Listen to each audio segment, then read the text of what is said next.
Greetings, everyone. Pete Pardo here from Sea of Tranquility. Welcome to another episode of the Sabbath Stones, alongside Mr. Chris Alo, of course. What's going on, Pete? Thanks so much for having me, as always. Thanks for coming, Chris. Always a pleasure to talk Sabbath with you. Absolutely. And I'm very happy that we decided to do this show. And it's on our second episode now as we Yep. Number move two. into, God, it's February already, 2024. It's like, it Crazy. was just I don't know what's Christmas. going What on. happened in January? Was January even here? It was a blur. It's like, man, like But it's, my mom actually said to me today, she goes, before you know it, you're going to be opening the pool. I was like, oh, yeah, you're probably right. Then I got to worry about that. yes, yeah, I'm not quite ready for that yet, but Yeah. in about a month, I'll be like, all right, bring on the warm weather, bring on the pool. I've had enough of winter, but right now, I'm okay right now. But yeah, so as we promised, and during the course of this series, we're going to cover all sorts of Black Sabbath topics. We're going to talk about specific albums and live albums and tours and merch and whatever, right? Magazine articles, books, basically anything Sabbath is open for discussion here. So I really wanted to do an episode on the Born Again album because I really love the album and it's such a controversial album. And so I think we could probably talk a lot about this album, Born Again, this is it right here.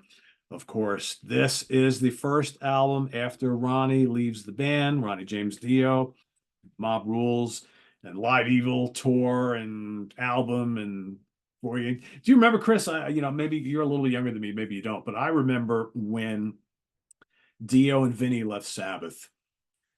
It wasn't reported right away because we had no internet back then.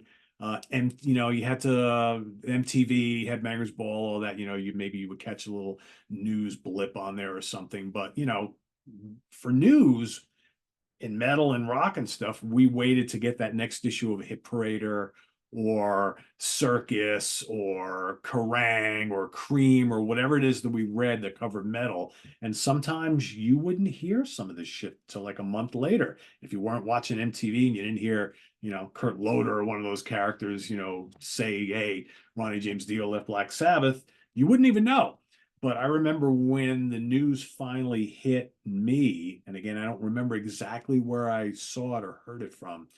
I was absolutely crushed because I loved the Dio version of Black Sabbath. And even though I originally fell in love with the Ozzy era, by the time I discovered Sabbath, Ozzy had just left the band. So I was, grabbing all those albums, and then I got Heaven and Hell. I'm like, whoa, this is different. This is not Ozzy. Where's Ozzy? Oh, Dio. Oh, and then Ozzy's Blizzard of Oz came out, blah, blah, blah, blah, blah. So anyway, so I was pretty devastated at this news because I really liked Live Evil a lot. And at the time, there was the whole Live Evil versus Speak of the Devil thing, and I took Sabbath's side and all that. And so when I heard that Ronnie was gone, I was just absolutely devastated. But then, like within a couple of months, all of a sudden the news leaked out that Ian Gillan had joined the band. And one of my other favorite bands was Deep Purple. And I love Gillan, and Purple had been kind of dead in the water for a number of years. And to me, I was like, well, all right then. It's like, I'm not quite as disappointed anymore. This could really work. And did you buy this when it first came out? I was going to say, yeah, Born Again's always been special to me because it is the first record, the first new Sabbath album I bought when it came out. Although I did buy it when I got it, it wasn't until later in 1984 because like 83 was really the year that I got into Sabbath.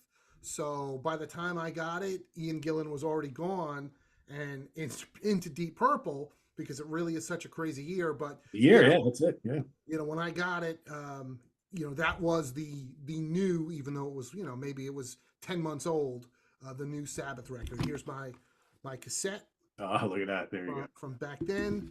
This is the original CD I got in the 80s. This was I think a German pressing.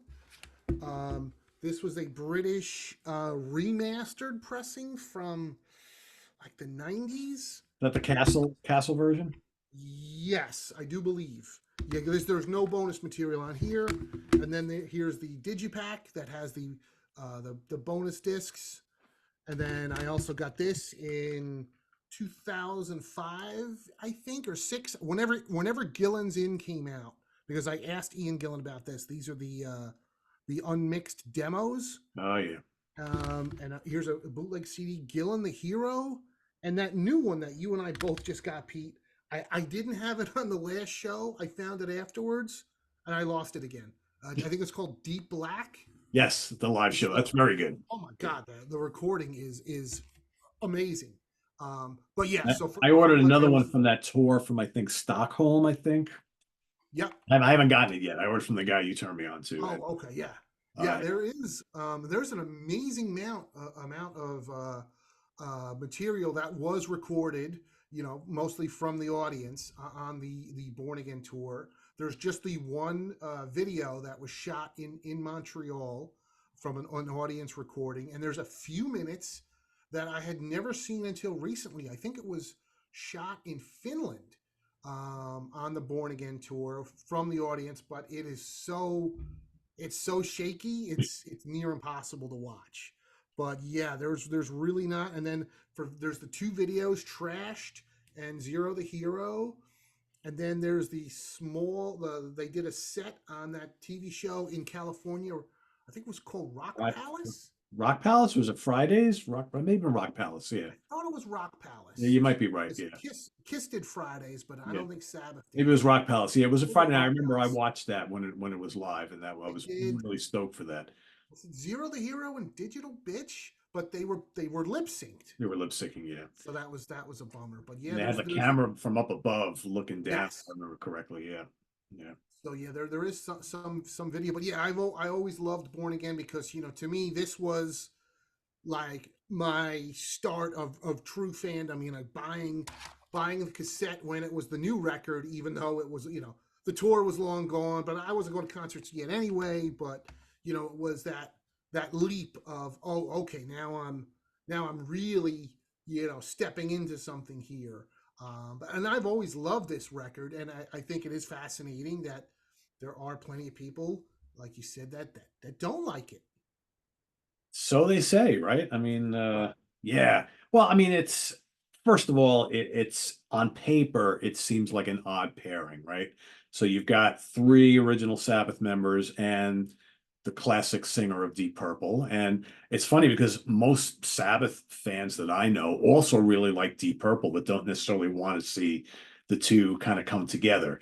But for me, knowing how much I love Ian Gillan, I was like, oh, he could sing anything, right? So as soon as I heard the news, I was like, this is the best of both worlds for me. I got no Purple, I got no Dio fronted Sabbath, but let's get Ian together with the rest of the guys and maybe it'll work, right? And so what was it? September 12th, 1983 comes out. Vertigo Yes, Records, I Robin Black believe. produces. Yeah. Uh, I remember buying the album. I bought it in Record World in Orange Plaza Mall in Middletown, New York, and thinking, okay, wow, look at that. I remember coming home and my mother was like, what is this?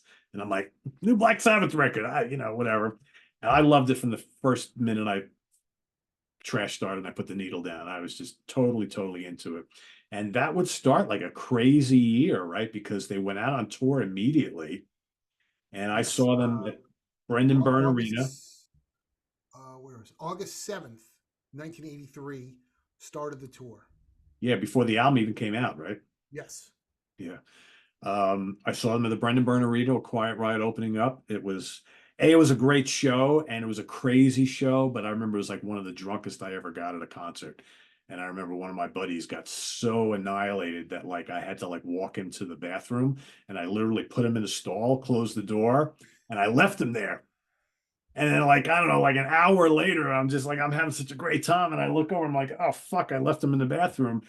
And then, like, I couldn't remember which bathroom I left him in because, the Burn Arena's got bathrooms everywhere. Yeah. So I'm And like listen, going in and out especially of if you all were these. hammered too. I was hammered. I couldn't remember. I'm going in and out of bathrooms, whatever. And I'm looking. And then finally, I think like the third bathroom I went in, I see like some dude, the stall door is closed. I see pants down by his ankles. And I'm like, it's like, dude, is that you? He's like, yeah. I'm like, come on, get up. We got to get back to the seats. I remember walking back to the seats and he's just like, swaying like this. Wow. He's got, yeah, it was bad, but they were amazing. I mean, they were loud. It was just crazy. And I think, you know, most of the fans were just kind of like, all right, maybe this can work. And, we've heard live recordings from the tour, and we've seen some footage, and Ian has gone on record saying it was one of the most fun years he ever had in his life.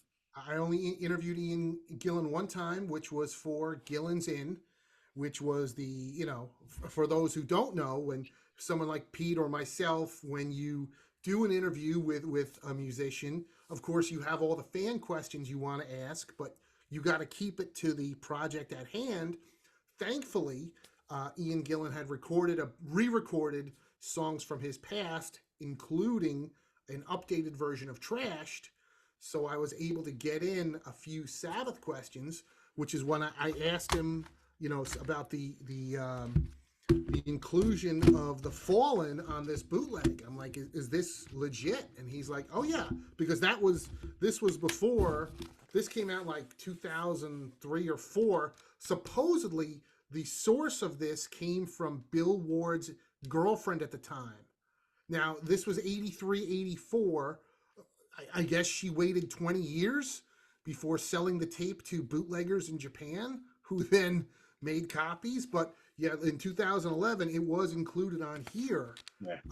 But anyway, so yeah, when I interviewed Ian, I asked him a few Sabbath questions, and absolutely, Pete, he said it was the greatest year of my life.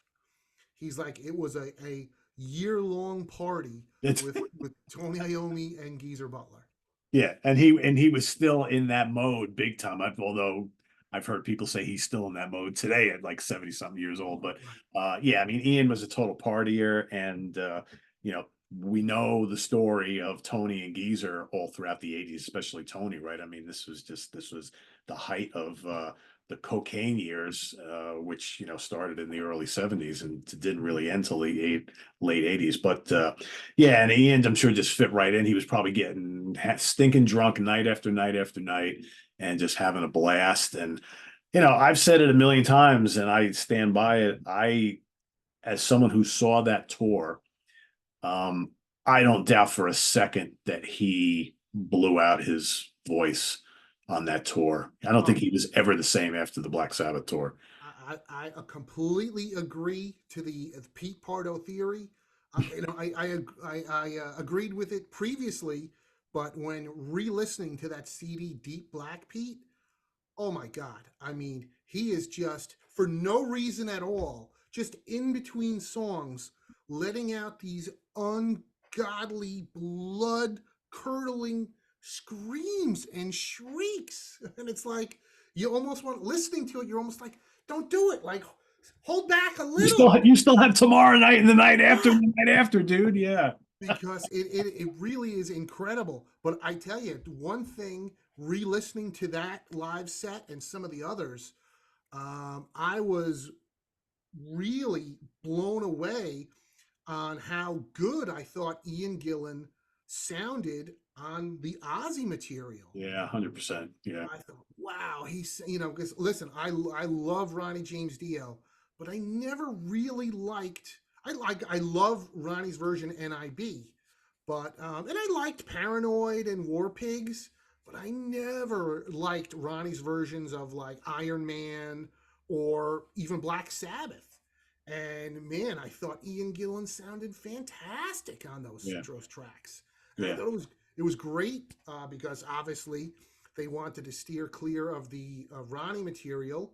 I thought it was great that on that tour that you saw, they did Supernaut and Rock and Roll Doctor. I'm like, wow, how cool is that? I thought he was great on Supernaut. I really thought he did a fantastic job on War Pigs. Really good job on War. But yeah, for whatever reason, his vocal style just kind of fit. Not that he sounded like Ozzy or was trying to, but he just, because Ronnie goes for the theatrical side of things.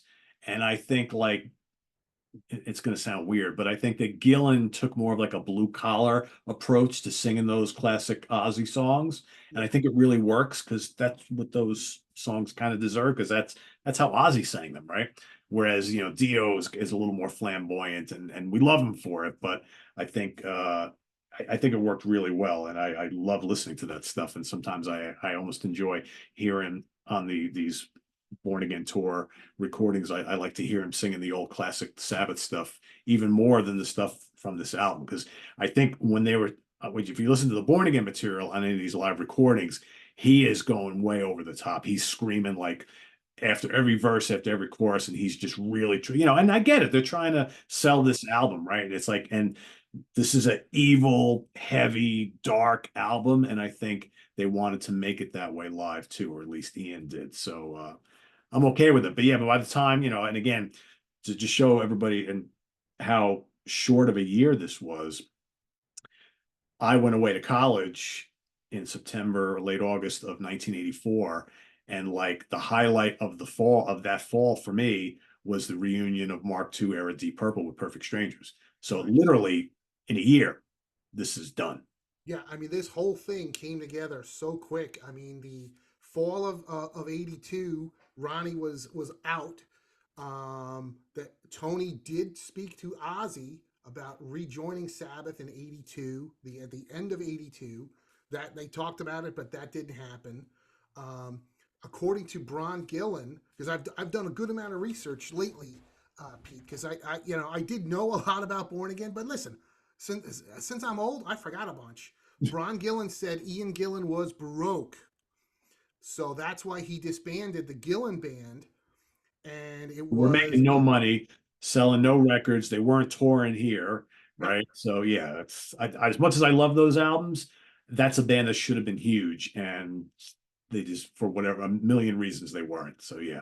And so the more I looked into it, to me, it's an interesting story because uh, the things that happened with Deep Purple, the repercussions of that is 100% seems to be what affected Black Sabbath. Because if we go back even further, which I kind of forgot about, I remember reading about it, but I recently saw some footage of it and I was blown away. In 1980, the original Deep Purple singer Rod Evans had his fake Deep Purple Yeah. go on the road, and I don't know if this was always there, but there's footage of him in like Mexico in front of like 60,000 people. It's insane. I don't know if you've seen this, Pete. I I mean, haven't. it's terrible. I'll send you the I don't link. even remember who was in the band with him, but it was It was all abomination. unknowns. Yeah. And it was Rod Evans fronting the band, who did not have the rights to use the name Deep Purple. So apparently, Deep Purple management, of course, owned the name. So there was lawsuits and things. And I don't know when it actually went down, but he lost his rights to the Deep Purple material. Long story short, though, it's even in the Martin Popoff book, one of the Deep Purple books that Martin did, which I thought was fascinating. Of course, after the lawsuit, Purple management wanted to reestablish a version of Deep Purple to get their copyright and be like, hey, if 60,000 people are going to Mexico, like, we're losing out on money here. They didn't even know which version of Purple to go with. Yeah. Obviously, they went with Mark II. Maybe they asked Richie first. All I know is apparently in early '83, because this always bothered me. Like, did Ian Gillan know or did Tony Iommi know? Because that's a weird thing. But apparently, I reread the great Martin Popoff book, Born Again, Black Sabbath in the '80s and '90s. I reread the Iron Man, the Tony Iommi book. Long story short, Richie Blackmore and Ian Gillan meet either late '82 or early '83. Gillan is broke and is dying to get back together, but Blackmore is doing well with Rainbow. Rainbow's doing pretty good. Yeah. So he's like, hey, let's put it off a year. And then in April, I think it was March of '83, Tony Iommi and Ian Gillan meet up through management. Ian joins the band, and by April or May, they're recording "Born Again," which comes out August, September. I think it was August in Europe and September. So it happened so quick, and then that year was up, and it's in the Tony Iommi book that he said that he didn't think Ian was going to stick around. And in the Geezer Butler book, which I read not that long ago, he said that Geezer said that he and Tony were both upset that Ian Gillan left. The interesting thing in the Tony Iommi book, which I just reread again today, he said, "Yeah, we really didn't have plans for another record, but I just heard an interview with Tony Iommi from fall of '83, and he told the interviewer, yeah, when we're done with this tour, we're going to take a short break and do another record with Ian Gillan." Wow. So my whole theory with all of this nonsense that I'm taking up all this time is that of course, if Rod Evans had not done the fake Deep Purple in 1980, I don't know if we would have gotten the Deep Purple Mark II reunion in '84. There's no doubt in my mind that Deep Purple Mark II would have reunited at some point, Oh yeah, yeah. but I don't know if it would have happened in '84. I think it would have been a little later, and that's my theory. I think we would have gotten another because Born Again was successful, and it was a successful tour. I mean, Yeah. they did like a ton of dates in America, in arenas. I think you know, Bent Out of Shape by Rainbow was not the big hit that Richie wanted it to be. It sold less than Straight Between the Eyes. They also weren't playing the bigger arenas like they were on Straight Between the Eyes. So I'm wondering if Richie was thinking maybe I've taken this as far as I can go. Uh, Pace and Lord were already out of Whitesnake. Right. All this stuff was kind of happening at the same time. And based on what I heard, and I believe a few members of Deep Purple kind of confirmed this over the years, is the record label threw a lot of money at them for that Mark II reunion, a lot. And basically, Ian was probably like, all right, I made a good chunk of change with Sabbath, but this is calling and I got to do it. That's Yeah. basically what it was. Because I always wonder, like, if that wasn't the case, would that lineup of Sabbath lasted a little longer? I would have loved to have seen it, at least for another album or tour, but, you know, Yeah, wasn't. I think if they, of course, if they hadn't reunited, I think they would have got one more record. And I don't remember the date. I should have written it down. There was a press conference for the reunion. I think it was in Texas. It was definitely in America, and it was announcing the Perfect Strangers record. And Martha Quinn was there, just to date it for everybody. And long story short, one of the interviewers, people, various journalists came up and asked questions, and somebody was like, "Hey, it's 1984, so you have to have like a hip, modern stage production. You can't go out with the stuff that you did on the cover of Made in Japan." So then Roger Glover answers, and he explains how they're going to have a laser light show and all, which was interesting, but not to go into the purple side too much. But Ian Gillan does say, "Yeah, I heard there's a Stonehenge stage set floating around somewhere," and a bunch of people got it and laughed. So that is on YouTube. Yeah, that was kind of ridiculous. I mean, they did that at the show I went to, and I was just kind of like, yeah, it's kind of. I mean, I was drunk as shit anyway. I didn't really care, but afterwards, I was kind of like, yeah, that was a little weird. But I mean, that was the time, right? It's like, who's going to do the bigger stage show? I mean, a lot of Right. bands are doing that. So yeah. What do you think about the production of the album? That's a thing, people seem to. That's the one complaint I hear the most. It's muffled, it's distorted, and I hate to be the thing where my ears now and my ears then. My ears now, yeah, I hear it, but when I got the record, I I didn't hear it. I was just like, oh my god, this thing is so crazy sounding and it's so evil. I mean, Tony had these crazy riffs and Ian Gillan shrieking. Now when I listen to it, I'm like, all right, yeah, yeah, yeah, yeah. I hear the distortion. It's muffled. It sounds shitty.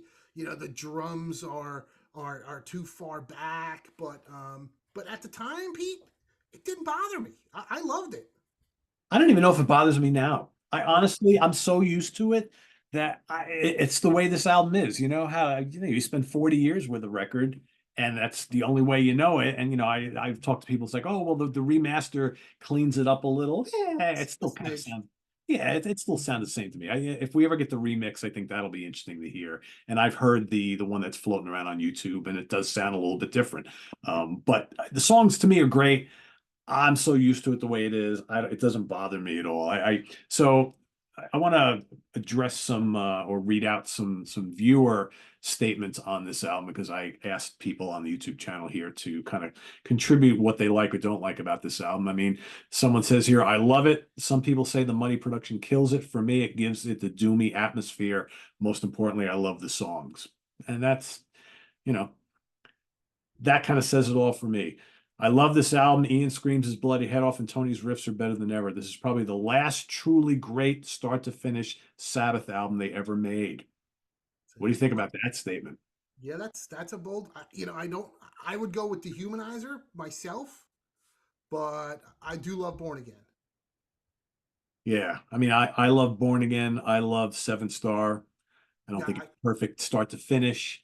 I also don't think that Dehumanizer is perfect start to finish, but it's a really good album. yeah. And I like a lot, at least three of the Tony Martin or Oh albums a yeah, lot. me too. So, and I like 13 as well. So yeah, I don't know if it's a So I true wouldn't say it's the last great last album. truly great, but yeah, No. it is a great record. I think it's one of the most evil sounding records they ever did. Would you say it's arguably their heaviest album? It could be, Maybe next to Dehumanizer, because I would I say was probably they're the two heaviest albums. just gonna say that those are the two. When somebody, well, what's the heavy? A lot of people go Sabotage. I don't see it myself. I could make a case for Master Reality. I could see that. So it's really early, but I mean that's a freaking heavy Yeah, album. but then you got Solitude, which is one of the least heavy songs they ever probably that and Change is the least heavy they ever did. So Yeah, yeah, if I were to pick the heaviest, I would go either Born Again or Dehumanizer. yeah. A couple more comments here. Born Again is very popular here in Brazil. Good to Okay, know. good to know. Yeah, I hated this album until I heard you guys praising it. I started listening again, and now I love it. Would be awesome if Tony would have Joe Barresi do the new mixes. Joe did an amazing mix for Dio's Holy Diver, which I haven't yes, heard. I have that, and it was Yeah, very good. And yeah, speaking of mixes, Pete, to me with Born Again, I kind of it's the Live Evil theory or even the Mob Rules theory. Live Evil. I'm sure we'll do an episode on that at some point. The mix, the production on Live Evil never bothered me. But then when I heard the new version that came out, I was like, oh my God, it's the remix I never knew I needed. yeah, So to me, that's how I'm looking at a potential remix of Born Again. Yeah, I'm fine with the version we got, but man, if somebody wants to do something like they did with Live Evil or Holy Diver or that one track on that Mob Rules reissue where they remix the title track, I'll take it for sure. yeah, yeah. Well, let's see. So this guy says, I haven't heard it except for one song. Well, you need to, William Langan. I need to hear it all and decide if maybe I do like it. Ian Gillan said he got a few promos of it. He said he puked when he saw the cover, and then he put one of the promos on the turntable. After he heard it, he smashed all the copies. Funniest story I ever heard. Yeah, and Ian still goes by that story. I mean, Yes. knowing Ian Gillan like we do, this is not Ian's cup of tea, this cover. I mean, I get it. No. Yeah. I mean, it's in the Tony Iommi book how once they were going to go on the road, he's like Ian Gillan had all these floral shirts which he's known to wear, and Tony's like, listen, we all wear black, Yeah. and he's like, yeah, I don't really wear black, and he's like, well, maybe you should, and then he's like, hey, how about some leather? And Gillan's like, I don't really have leather, and he's like, yeah, maybe you should get some. So, and then Ian Gillan's like, oh, I'm going to play my bongos on stage. And Tony Iommi's like, what? You can't do that. Yeah, with the hair flying all over the Yeah. place. So Yeah. then they settled on that Ian Gillan wouldn't have it in the front of the stage. It would be over on the side. So it really does seem like it was a bit of a clash. Yeah, it's a compromise. Yeah. Yeah. So here's an interesting comment. It's my Black Sabbath version of Another Perfect Day by Motorhead. That is a perfect analogy, and I must say again, that's a record that was somewhat derided at the time, but now people love it. Love it. It's exactly what he says here. He Same goes, with Born because Again. both albums were so different, my hatred for them was huge. Black Sabbath or Deep Purple. I couldn't get past the first track. Then a few years ago, I played Born Again as a kind of a torture to myself. I think I played it 3 more times that same day as it hit me what a brilliant album this was. Maybe age had mellowed me to giving something different a try. Both Born Again and Another Perfect Day are now amongst my top albums from both bands. Yeah, that's I think that's a great comment. Yeah, I was gonna say I was mentioning Pete before we went live. John McCoy from the Gillan Band said it was the worst Sabbath record ever. Malcolm Dome from Kerrang said it was terrible. I saw an interview with Joe Elliott from Deep Purple. I'm sorry, from Def Leppard. Said that Def Leppard was on the road and they got the cassette of Born Again and they were playing it while they were driving on tour. And Joe Elliott said, halfway through the first song, which was trashed, he ejected the tape and threw it out the window. Joe, you missed not a lot of great stuff. Yeah. I mean, the John McCoy thing, obviously, because for those who don't know the story, basically, when the Gillan band was still going on, Ian was having serious vocal issues with his throat. So he told the band, "We're going to take some time off because I need to get this taken care of." So the rest of the guys in the band, John McCoy and Yannick Gers and the rest of the guys, they're all just kind of waiting around, waiting around, waiting around. And then all of a sudden, one day, I think John McCoy's story is like he turned on MTV and he sees Ian Gillan and the Black Sabbath guys talking about putting out an album and going on tour. And he's like, "What the fuck? You're supposed to be out getting your voice back on track so we can continue with Gillan." And nobody bothered to tell us that the band is dead and you've joined Black Sabbath. So, in fact, I think to this day they have never spoken to each other ever again. Wow. Yeah, I would not be surprised. I mean, Gillen says, "Oh, I told the guys, if you get another gig that comes up, take it." But because, like I said, I saw this recent interview with Bron Gillen, and she said that Ian actually had a studio, and he was so broke, he sold the studio, he sold the equipment. That's why he had to let go of the band. She's like he was, financially, and I think they were fairly new as a couple. I don't even think they were married yet. But yeah, Ian Gillan personally, in his finances, were in dire straits. So no wonder he jumped at the Sabbath gig. He's like, listen, I'm waiting for Richie Blackmore, and you know how fickle Richie Blackmore is. He could change his opinion on a dime. So Gillen's like, well, let me make some money while I'm waiting for that Richie Blackmore phone call to come in. Yeah, yeah, and it worked. He made some money, and I don't think he's ever had any issues since then, right? I think between the Sabbath gig and the Purple reunion, I think that pretty much set Ian up Oh for yeah, life, and and everything since. I mean, but this, not to get too much into the Deep Purple story, but Purple has toured so much over the years, and they've made a lot of records. But we know how it goes today. You don't make money putting out records anymore. You make money out on tour and playing lots of gigs and selling merch. And Purple have been road warriors for the absolutely. last 30 plus years. So yeah. Anyway, back to the album. What are your like favorite 3 or 4 tracks on the album? I mean, the one song that I love, and it's just so strange that it was never attempted live, is "Trashed." I love the Yeah, isn't that weird? That's so strange. It's the opening track. It is a ripper. They made a video for it, but I don't think it was ever played live. They I did don't think so. 96 gigs on the Born Again tour and not once. So Yeah. I always love, to me, I love, as much as I love side two, it's really side one, Trashed, Disturbing the Priest, and Zero the Hero. Disturbing the Priest is a monster. Oh my God, so That heavy. is a monster. Yeah, my favorite song has always been Hotline on this album. I love Hotline. I love when Ian just screams up a storm, and that's a hard and heavy song, and he's just crazed on that. But man, in like recent years, Disturbing the Priest for me has become like my favorite. It's so good. It's so evil. And you know what I can't get past all these years later now that we have like reissues and things? The Dark and Stonehenge are not needed. Why would they not put The Fallen on this album, which is a great song? An unbelievable song. When I first heard this bootleg, and I heard Gillan doing the crazy double backed vocals, I was like, this song is amazing.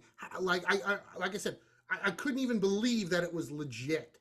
And listen, I don't have all the Ian Gillan solo records, so I'm like, could this have been something? That's why I had to ask him if it was real, and he's like, yeah. And I don't know why it didn't make the record, but you're right. That song is incredible. Yeah, so good.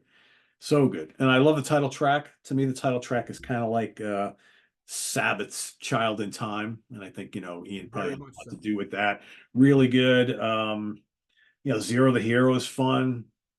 Digital Bitch is fun. I even like Keep It Warm, although that was like when I was a kid, that was probably my least favorite of all the regular Yeah, songs on the album. same. It's kind of bluesy and but it's Yeah. good. It's good. But yeah, I dig it a lot. I think it's just really good. And I've always loved it. And I wish we would have seen more. And I remember when Ian and Tony did that like little project together a The number of Who, years the ago, Who Cares record. the Yep. Who Cares thing. It was really cool to hear them working together again. And I always wondered if they would do another album together. I mean, Tony's got the time now. I'm surprised they don't just do a Right. session and record some songs or whatever. I mean, it's in the Martin Popoff book, which I just reread, and it was an interview with Bev Bevan, who, for those not who don't know all the ins and outs of Sabbath, Bill Ward recorded the record, but could not do the tour. So Tony Iommi brings in Bev Bevan from formerly of the Move and ELO, and there was a modern, I don't know what year it was, but there was a modern interview with Bev Bevan in here, and he said that a promoter in America wanted to get Gillan and Iommi and Butler and Bev Bevan together to go out and play the Born Again record. And I'm like, well, I don't think Ian Gillan could perform nearly as well as he did, but No, I would buy those tickets in a heartbeat. I would too. I don't think Ian can sing this anymore, but No, I would still love to go anyway. for sure. I would hit that multiple times, no doubt. Yeah, yeah. Well, Um, Bev and Tony are like best buddies. yes, Tony always got the coolest best friends. Brian May, Bevan, Ozzy, Geezer. I mean, yeah, he's like best buddy. When I interviewed Bevan here on the channel like a year and a half ago or I so, remember that. Bev was telling me, it's like, yeah, I talk to Tony almost every day. And I'm like, Jesus, I would It's love to be the amazing. guy that talks to Tony Iommi every day. I mean, I always said too, to me, it seems like working with Tony Iommi it's got to be like a drug because everybody that worked with him and they broke up at some point, they all came back. Yeah, Every one of them.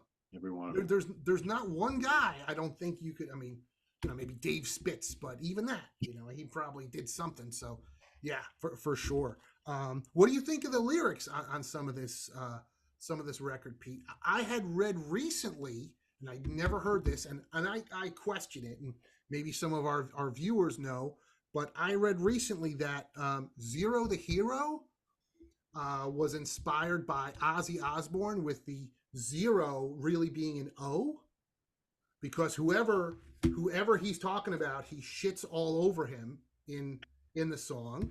And then the other track, the very next track, Digital Bitch, again, I heard recently that that's about Sharon Osbourne. Now, That the wouldn't only surprise thing me. makes me question that is I don't think Ian really had much interaction with Ozzy or Sharon.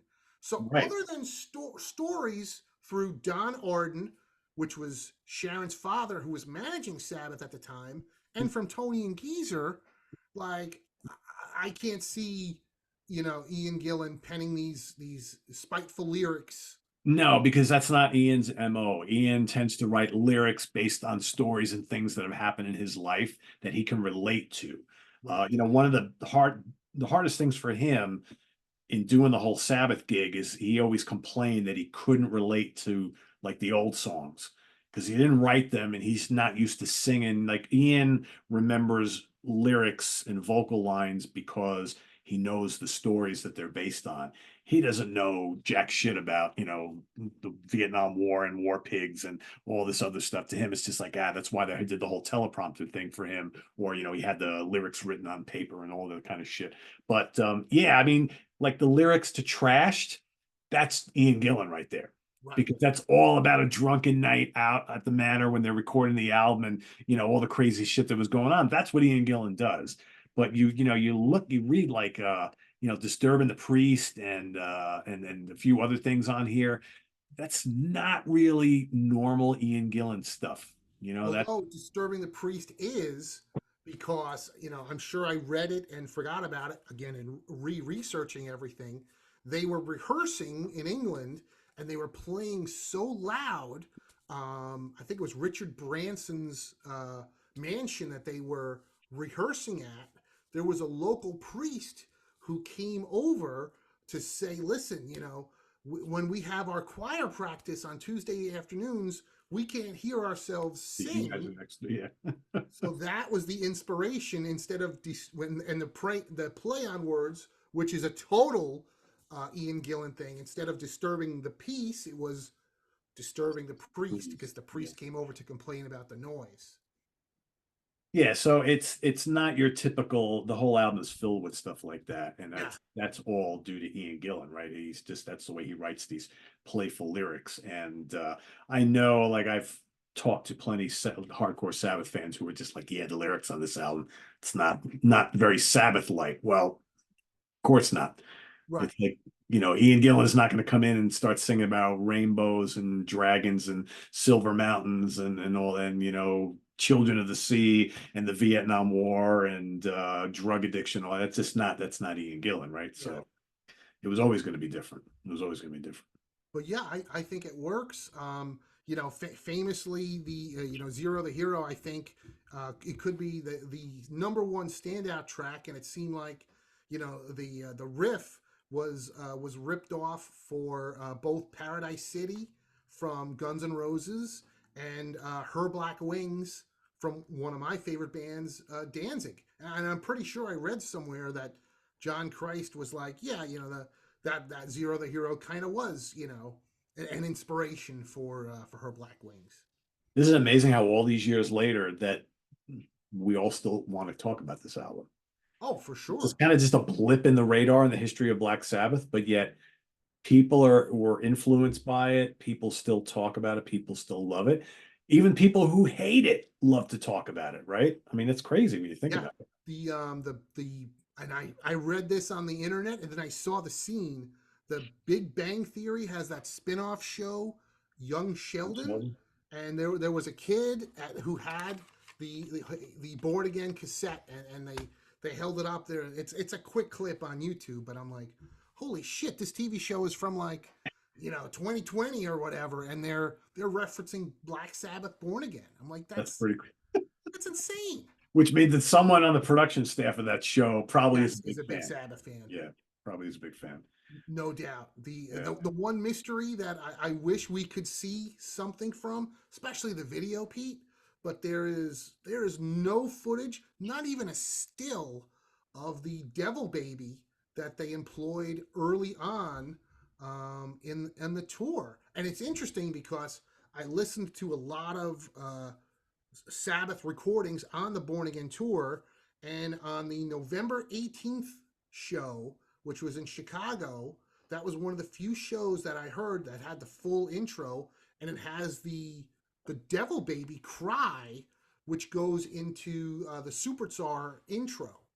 On some of the European shows, they used Stonehenge as an intro. For anybody that doesn't know what I'm talking about, Don Arden, Sharon's dad, had this great idea that on the crazy big Stonehenge setup, that they hired a little person, a dwarf, I guess. I don't know if that's the proper term. Sorry, guys, if you're watching.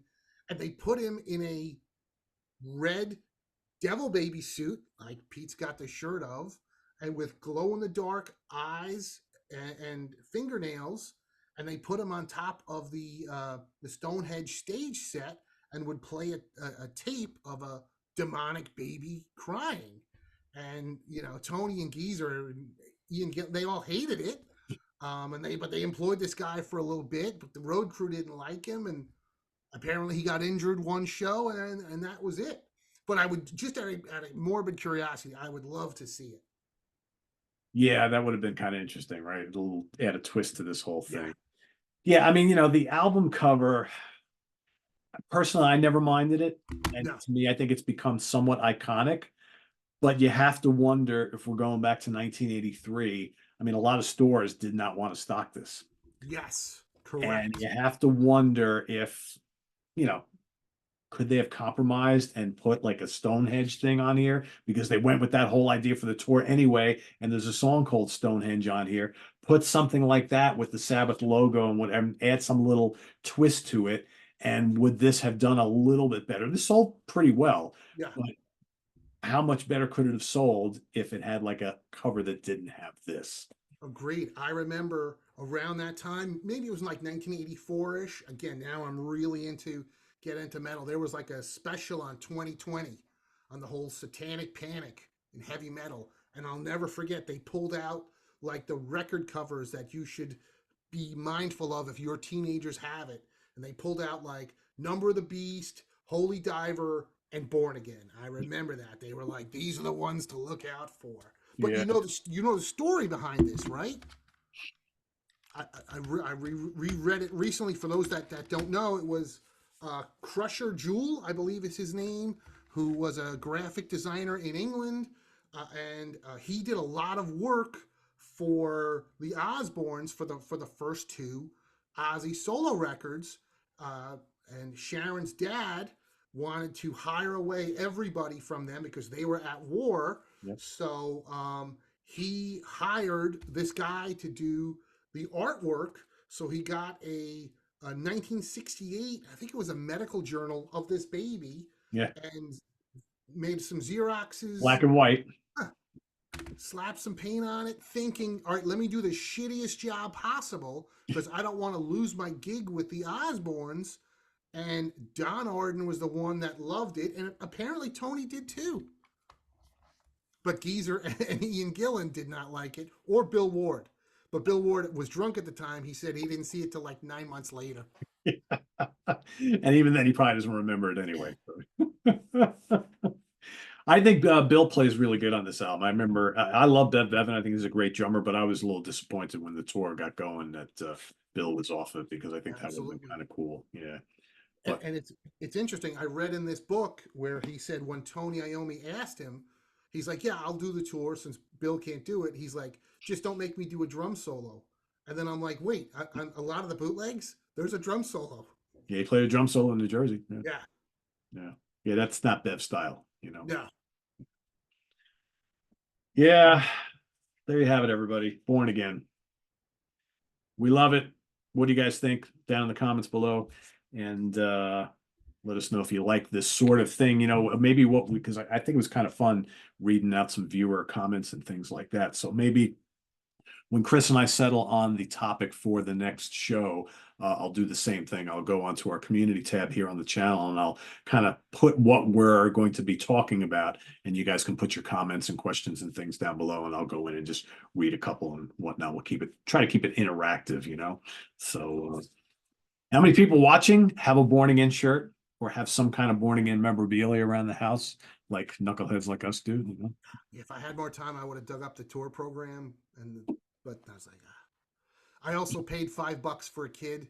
He had a really old and worn Born Again jersey in like the I don't know like '87. I gave him like $5. It was in high school, and he gave it to me. It's paper thin, but I still have it. I wish I still had my original. I bought this later on. I had the original and it like fell apart. I wore it so much. I used to drive my parents crazy. I'd drive my teachers crazy, you know, but I was the only one who had one, you know, because I did go a whole bunch of kids went to that same Now, show I did. But yeah, the one that you had, Pete, did that? The back image is amazing, where it's got the book and the demonic hand writing in the dates. Is that the one you had? yep, That's one of the greatest concert T-shirt designs I have ever seen. yeah, it's really good. I mean, this one's great too. Oh, for sure. This is not how it looked. Oh, I like that one though. Yeah, See, I have a Born Again shirt where there's nothing on the back, which is this is literally authentic to the album, and that's why I like this so yeah, much. It's got the the front cover and the back cover, which I think is great. that's So awesome. I'm going to keep this one. I'm going to have this one. Hold on to this one for the rest of my life. I'll probably get to a point where I probably won't fit in it anymore, and I'll be like, all right, I'm going to put this away, keep it somewhere safe so it doesn't get all disgusting and fall apart and whatnot. But yeah, Absolutely. I saw this online. I don't know, like 10 years ago. I'm like, I gotta replace that because I miss my old Born Again shirt. So yeah. That's awesome.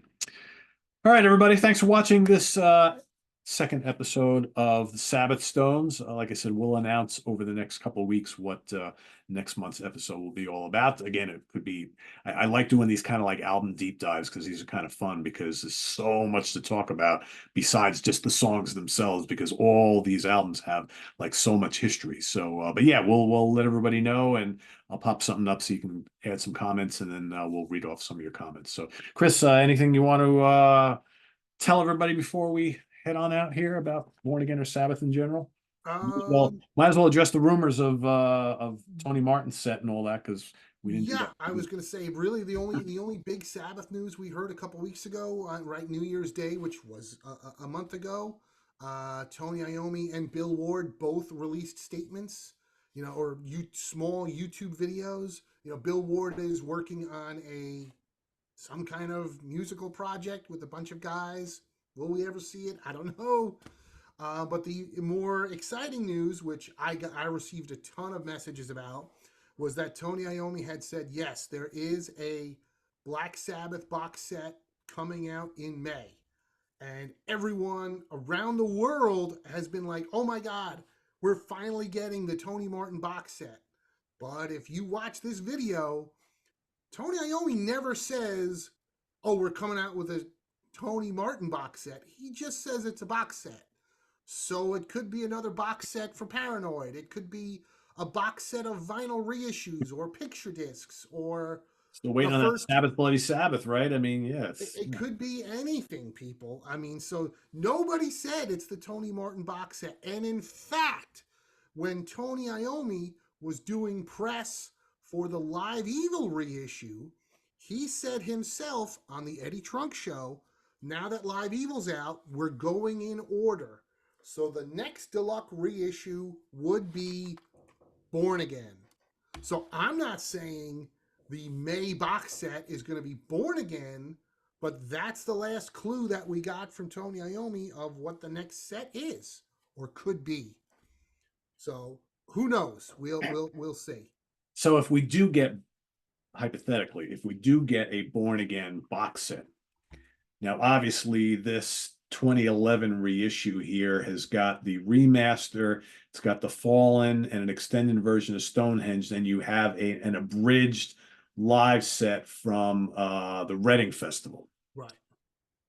What do you think they possibly could do other than a remix, Right. right?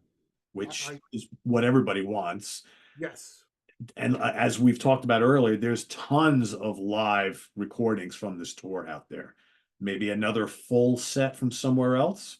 That's what I was just going to say. I would love a full, complete, warts and all, solos and all, intros, outros, a full, complete show from the Born Again tour. I would This is love it. just a teaser because this is not even the full Reading show. No, it's not even the full show. Yeah. I would love it if there was more unreleased material like The Fallen, because it's in the Martin Popoff book.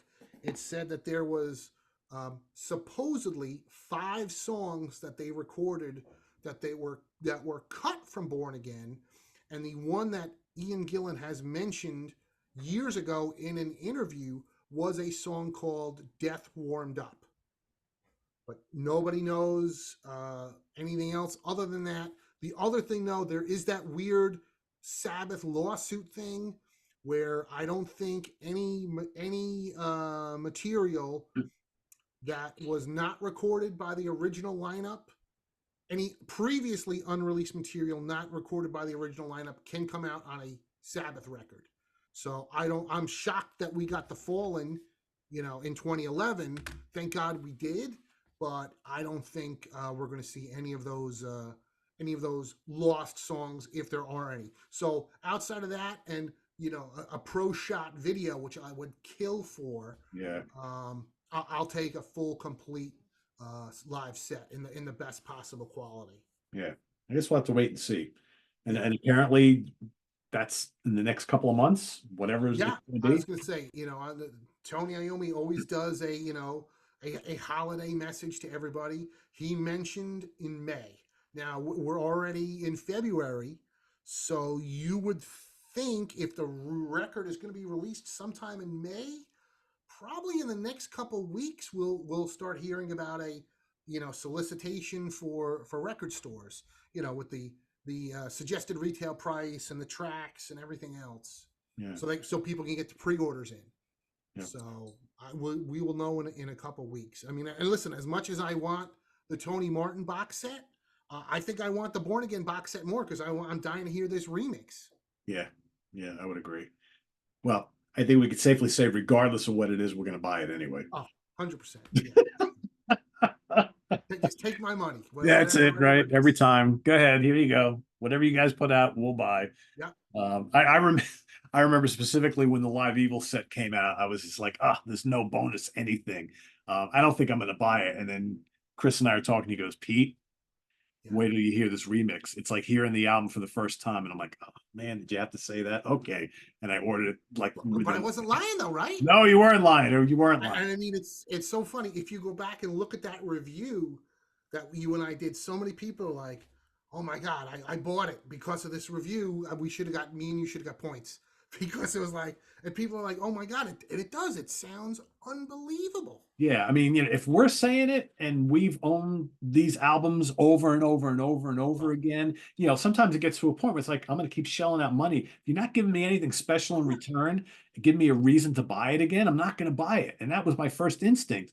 But then Chris was like, it's really, you're like hearing this album in a totally new light. And it is. It's so different. It's amazing what a remix can do.